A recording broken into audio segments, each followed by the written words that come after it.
बच्चों आज के लेक्चर में हम लोग स्टार्ट करेंगे रिफ्रैक्शन। रिफ्रैक्शन हेडिंग डालेंगे सभी लोग, refraction through through glass slab. Refraction through glass slab है ना। ग्लास स्लैब के थ्रू कैसे रिफ्रैक्शन होगा ये हमें सीखना है ना। और आपके एनसीईआरटी में एक एक्टिविटी है, वो एक्टिविटी आप जरूर पढ़ लेना, मैं आपको बाकी समझा देता हूँ। अब ध्यान से देखें ग्लास स्लैब क्या होता है। तो ग्लास स्लैब मतलब ऐसा समझो कि एक ग्लास का थिक जो रेक्टेंगुलर शेप का ऑब्जेक्ट होता है उसको स्लैब बोलते हैं ना। इस तरीके से जैसे मैं यहाँ पे बना दूं तो आपका ये ग्लास स्लैब इस तरीके से होगा, एक रेक्टेंगल ऐसे, और उसकी थोड़ी सी थिकनेस होती है ना बच्चों, इस तरीके से ऐसे ऐसे उसकी एक थिकनेस होती है, ये इसकी थिकनेस होती है ना टी, और लेंथ और ब्रेड्थ तो होती ही है। तो इस टाइप के स्ट्रक्चर को जो ग्लास से बना होता है, इस टाइप के स्ट्रक्चर को हम ग्लास स्लैब बोलते हैं ना बच्चों। This is our glass slab made of glass है ना। तो जब आपके स्कूल वगैरह खुलेंगे तो आप लोग को लैब में देखने को मिल जाएगा ग्लास स्लैब है ना। तो चलिए ये ग्लास स्लैब हो गया आपका। अब ये जो ग्लास स्लैब है इससे रिफ्रैक्शन कैसे होता है वो हमें देखना है। तो मैं यहाँ पे डायग्राम देख रहा हूँ। अब जैसे आप इसको आगे से देखेंगे, फ्रंट व्यू देखेंगे, तो आपको यही ग्लास स्लैब सिर्फ रेक्टेंगुलर शेप का ऐसे दिखाई देगा है ना। थिकनेस आपको नहीं दिखाई देगी अगर आप फ्रंट व्यू से देखेंगे, उसको आगे से देखेंगे है ना बच्चा। तो इस तरीके से ग्लास स्लैब रेक्टेंगुलर शेप का दिखाई देगा आपको। अब इस ग्लास स्लैब का जो रिफ्रैक्टिव इंडेक्स है वो मान लीजिए n है, और आपका जो ग्लास के आजू बाजू वाला मीडियम है वो एयर है ना। ये तो आपको पता है, यहाँ भी एयर है, यहाँ भी एयर। अब देखें तो रिफ्रैक्टिव इंडेक्स ग्लास स्लैब का n है और आपका आजू बाजू एयर है। अब मान लीजिए कि एक रे आती है, रे आती है एयर से, तो ऐसे रे आई, ये जो रे आई इसको हम बोलेंगे इंसिडेंट रे है ना बच्चों। और ये जहां टकराएगी वहां पे आप नॉर्मल खींचोगे, नॉर्मल खींचना पड़ेगा हमें, तो ये नॉर्मल हो गया। तो इंसिडेंट रे और नॉर्मल के बीच का जो एंगल है वो आपका एंगल ऑफ इंसिडेंस आई हो गया है ना बच्चों।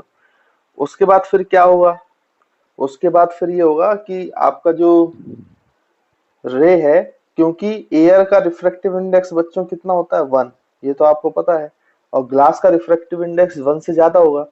तो ये एयर रेयरर मीडियम हो गई और ग्लास डेंसर मीडियम हो गया। तो आपको पता है जब रे रेयरर से डेंसर मीडियम आती है तो टूवर्ड्स द नॉर्मल बेंड हो जाती है। टूवर्ड्स द नॉर्मल का मतलब क्या हो जाता है बच्चों, कि इसमें जो एंगल ऑफ रिफ्रैक्शन है वो एंगल ऑफ इंसिडेंस से छोटा होगा। तो मान लो एंगल ऑफ रिफ्रैक्शन बना आपका R1। उसके बाद फिर जब ये बैंड होके आएगी आएगी और ये दूसरे इंटरफेस पे आएगी, फिर से आपका मीडियम चेंज होने वाला है ना, ग्लास से एयर होने वाला है, तो मीडियम चेंज होने वाला है तो दूसरा इंटरफेस आ गया, तो फिर से रिफ्रैक्शन होगा, फिर से हमें नॉर्मल बनाना पड़ेगा, ये नॉर्मल। अब ये जो एंगल ऑफ इंसिडेंस है इसको हम मान लेते हैं कितना है बच्चों, R2 है ना। तो ये नॉर्मल R2 हो गया। अब बताओ रे कहां से जा रही है, दोबारा ग्लास से एयर में जा रही है, मतलब डेंसर मीडियम से रेयरर मीडियम में जा रही है। और जब वो डेंसर से रेयर जा रही है तो अवे फ्रॉम द नॉर्मल मुड़ जाएगी, मतलब इस तरीके से।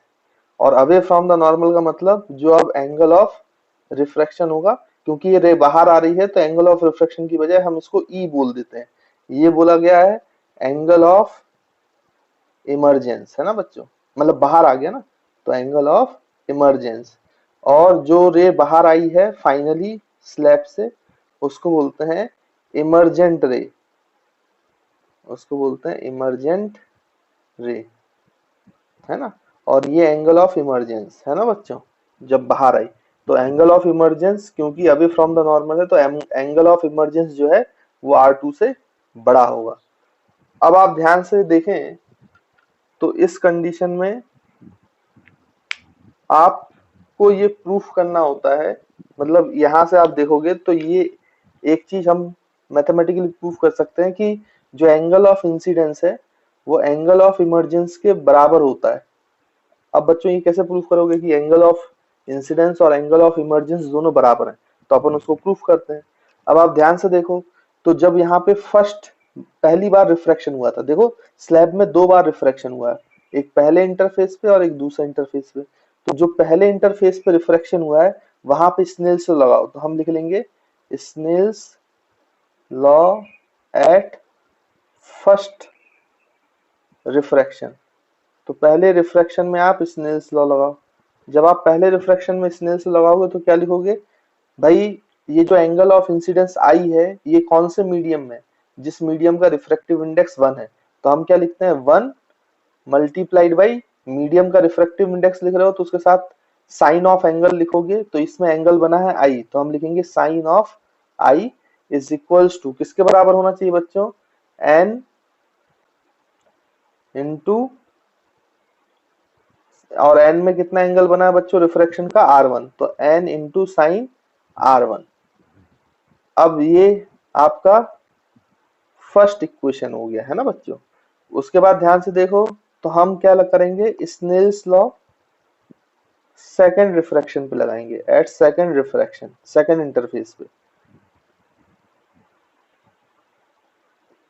जब आप स्नेल्स लॉ सेकंड इंटरफेस पे लगाओगे तो क्या लिखोगे, सेकंड इंटरफेस पे एंगल ऑफ इंसिडेंस R2 है और उसका मीडियम का रिफ्रैक्टिव इंडेक्स n है, तो आप लिखोगे n into sine of angle of incidence R2 equals to, फिर एयर में आ गए हैं तो एयर का refractive index 1 into sine angle of emergence, air में एंगल ऑफ इमर्जेंस है ना बच्चों। तो ये आपका इक्वेशन नंबर 2 हो गया। अब अगर ध्यान से आप देखें तो R1 और R2 बराबर है, क्योंकि देखो बच्चों ये दोनों जो नॉर्मल है दोनों इंटरफेस पे नॉर्मल, क्योंकि इनकी दोनों सरफेसेस पैरेलल है तो इन पे बने हुए नॉर्मल भी क्या है बच्चों, पैरेलल। और पैरेलल में ये जो लाइन है ये आपका ट्रांसवर्सल है, तो ये जो R1 और R2 वाला एंगल है ये आपका क्या हो जाएगा, ऑल्टरनेट इंटीरियर एंगल। तो हम बोल सकते हैं कि R1 और R2 इक्वल है because they are alternate interior angles, है ना। इसलिए हम बोल सकते हैं कि ये दोनों एंगल सेम है। अच्छा, अगर ये दोनों एंगल सेम है तो आप ध्यान से देखो यहाँ पे R1 फर्स्ट इक्वेशन में R1 और सेकंड इक्वेशन में R2 ये दोनों सेम है, तो n साइन R1 और n साइन R2 भी सेम हो गया बच्चों, है ना। तो हम बोल सकते हैं n sine R1 is equals to n sine R2। तो इक्वेशन 1 और इक्वेशन 2 से देखो इन दोनों का n साइन R1 और R2 बराबर है, तो इसका मतलब साइन आई साइन ई के बराबर हो गया, 1 into sine i equals to 1 into sine e. तो हम बोल सकते हैं sine of angle of incidence equals to sine of angle of emergence. तो जब आप इसको सॉल्व करोगे तो जो आपका एंगल ऑफ इंसिडेंस है दोनों साइड से साइन और साइन कट जाएगा, तो एंगल ऑफ इंसिडेंस किसके बराबर आ जाएगा बच्चों, एंगल ऑफ इमर्जेंस। तो ये प्रूफ हो गया। तो जितने एंगल से इंसिडेंट होता है स्लैब में, जितने एंगल से इंसिडेंट होती है रे स्लैब में, उतने ही एंगल से बाहर आ जाती है, मतलब इमर्जेंस हो जाता है उसका। एक बात और अगर आप ध्यान से देखेंगे तो आपको पता चलेगा कि ये दोनों एंगल अगर सेम है तो अगर ये स्लैब नहीं होता तो ये ऐसे जाती है, ऐसे सीधे, फिर मुड़ती नहीं, वो सीधे चली जाती है ना बच्चों। ये ओरिजिनल डायरेक्शन है जो ब्लू लाइन से बनाया हुआ है, और ये जो ब्लैक लाइन से बनाया हुआ है ये आपका रिफ्रेक्टेड डायरेक्शन है। लेकिन आप ध्यान से देखो ये दोनों एंगल इक्वल थे तो ये दोनों पैरेलल हो जाते हैं, यानी कि जो स्लैब है वो रे को मोड़ता नहीं है, पैरेलली शिफ्ट कर देता है। भाई रे को कोई भी डेविएशन नहीं करता है, वो क्या करता है, केवल रे को शिफ्ट कर देता है पैरेलली। और ये जो पैरेलली जितना शिफ्ट करता है इन दोनों के बीच की परपेंडिकुलर डिस्टेंस जो है x, इस x को बोला जाता है लेटरल डिस्प्लेसमेंट। ये पैरेलली जितना शिफ्ट कर देता है रे को x, तो हम x को नाम देते हैं लेटरल डिस्प्लेसमेंट। अब हायर क्लासेस में इस लेटरल डिस्प्लेसमेंट का डेरिवेशन भी किया जाता है, इसकी वैल्यू निकाली जाती है, लेकिन आपके कोर्स में इसकी वैल्यू नहीं है तो हम उसके लिए परेशान नहीं होंगे। आप लोग सिर्फ इतना याद रखेंगे कि जब भी स्लैब से कोई रे रिफ्रैक्शन के थ्रू बाहर आती है तो वो अपनी ओरिजिनल पाथ से पैरेलली शिफ्ट कर जाती है, और जितना पैरेलली शिफ्ट कर जाती है x, दोनों के बीच की जो परपेंडिकुलर डिस्टेंस है x, उस x को हम बोलते हैं लेटरल डिस्प्लेसमेंट। तो स्लैब कभी भी रे को मोड़ता नहीं है, उसको सिर्फ पैरेलली शिफ्ट कर देता है, और जितना पैरेलली शिफ्ट कर देता है उसको हम बोलते हैं लेटरल डिस्प्लेसमेंट। और हमेशा याद रखेंगे angle of incidence angle of emergence के बराबर होता है।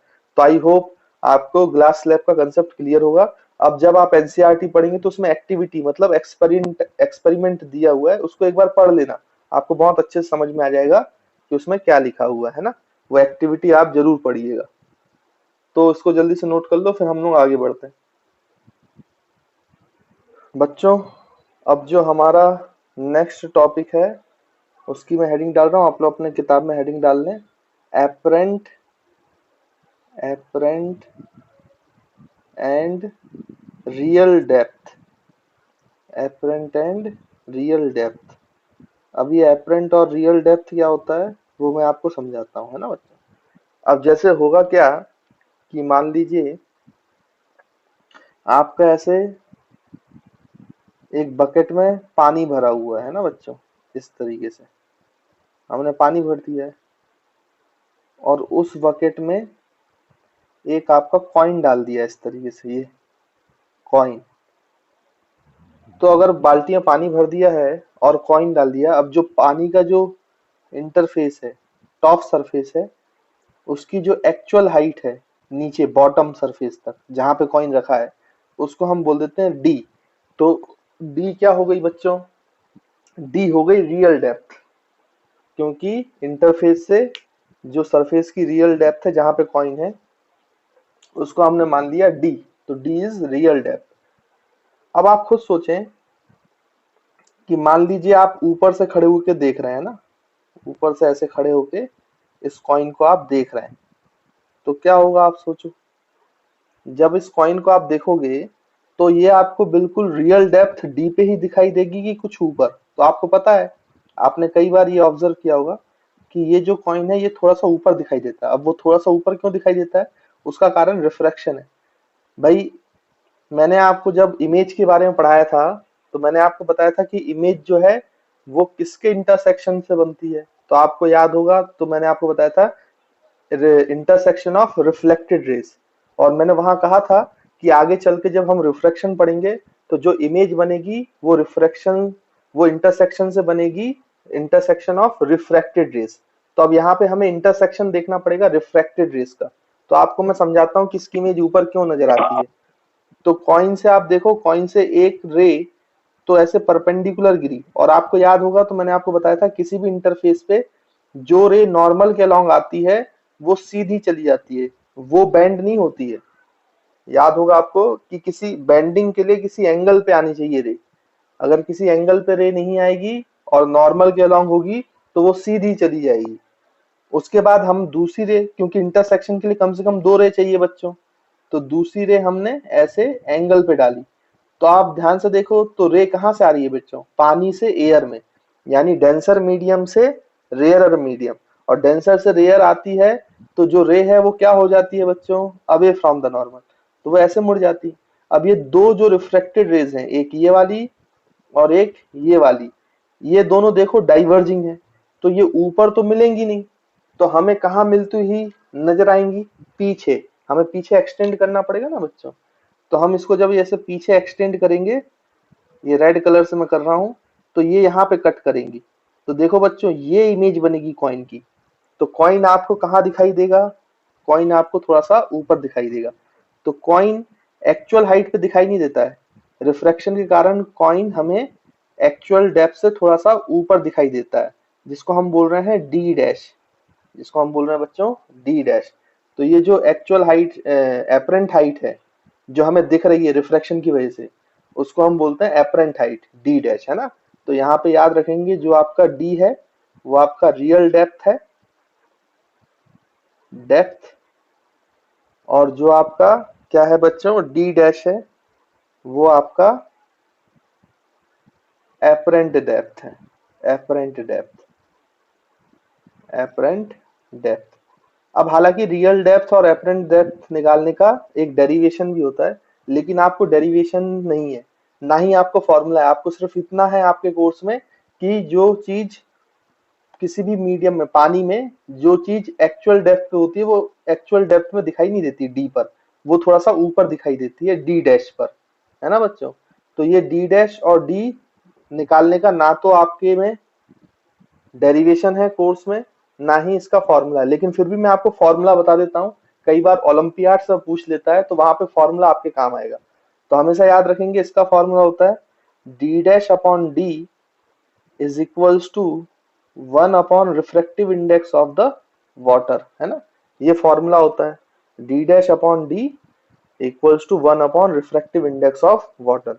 जैसे आपको क्वेश्चन पूछना होगा तो आपसे क्वेश्चन ये पूछ सकता है, एग्जाम्पल के लिए मैं यहाँ पे एग्जाम्पल लिख के मैं आपको बताता हूँ कि क्वेश्चन कैसे आ सकते हैं। तो ये फॉर्मूला आप लोग याद रखेंगे, या refractive index 1 upon refractive index of water भी आप बोल सकते हो, रिफ्रैक्टिव इंडेक्स ऑफ लिक्विड भी बोल सकते हो, क्योंकि हो सकता है वाटर की जगह दूसरा लिक्विड ले ले वो, है ना। तो हमेशा फॉर्मूला याद रखना, apparent depth upon real depth is equals to 1 upon refractive index of liquid. तो जैसे कि आपको एग्जांपल के तौर पर बताता हूँ क्वेश्चन कैसे पूछे जा सकते हैं। आपसे बोला जाएगा कि बच्चों एक बकेट है, बकेट में एक लिक्विड भरा हुआ है, वाटर ही मान लेते हैं अपन, ये इस तरीके से ये वाटर ले लिया आपने, और वाटर का उन्होंने बोल दिया कि रिफ्रैक्टिव इंडेक्स जो है वो 4/3 होता है वाटर का रिफ्रैक्टिव इंडेक्स, और जो रियल डेप्थ है इसकी वो आपको बता दिया जाएगा कि रियल डेप्थ जो है मान लीजिए ये है 24 मीटर, वाटर की जो डेप्थ है वो 24 मीटर आपको बता दी गई, और इसके नीचे एक कॉइन रख दिया गया बच्चों, है ना, कॉइन। तो आपको ये बोला गया कि कॉइन कितने ऊपर नजर आएगा, है ना। तो आपसे क्या पूछा जा रहा है बच्चों, एपरेंट डेप्थ पूछा जा रहा है ना। तो कितने ऊपर आएगा, कितना डेप्थ में दिखाई देगा, तो एपरेंट डेप्थ निकालो। अब आपको पता है एपरेंट डेप्थ है डी डैश, सॉल्यूशन कैसे सॉल्व करेंगे इसको, तो एपरेंट डेप्थ है D dash upon real depth D is equals to 1 upon refractive index of water, और रिफ्रैक्टिव इंडेक्स ऑफ वाटर है 4/3 बच्चों। तो यहां से लिख लोगे आप D dash is equals to 4/3 का उल्टा हो जाएगा रेसिप्रोकल, तो 3/4 इंटू आपका जो वाटर का एक्चुअल हाइट है डी, डी उधर मल्टीप्लाई होगा, तो डी कितना है 24 मीटर, तो ये 24 का मल्टीप्लाई हो जाएगा। तो आप इसको काटोगे तो 4 6 जा 24, तो डी डैश की वैल्यू कितनी आ जाएगी बच्चों, 3 इंटू 6 18 मीटर। यानी कि आप ध्यान से देखो तो ऊपर से हमें कितनी डेप्थ में दिखाई देगी इमेज बच्चों, एक्चुअल डेप्थ कितनी थी, एक्चुअल डेप्थ थी आपकी 24 मीटर, लेकिन दिखाई देगा वो कितने मीटर में बच्चों, 18 मीटर में, है ना। 18 मीटर नीचे दिखाई देगा, वो एक्चुअली में 24 मीटर नीचे दिखाई नहीं देगा।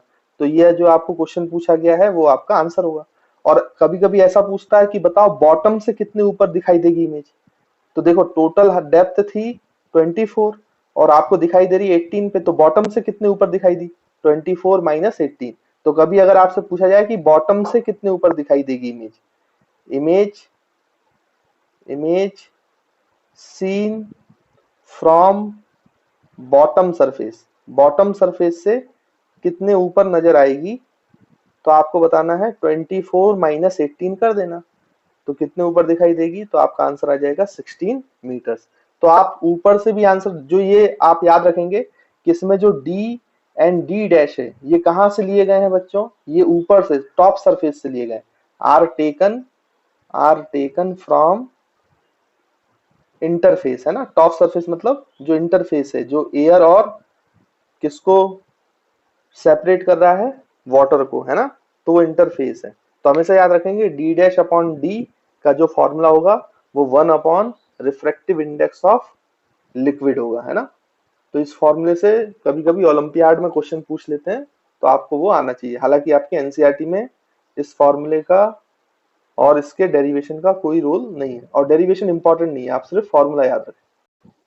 तो बच्चों ये आपका एक न्यूमेरिकल है।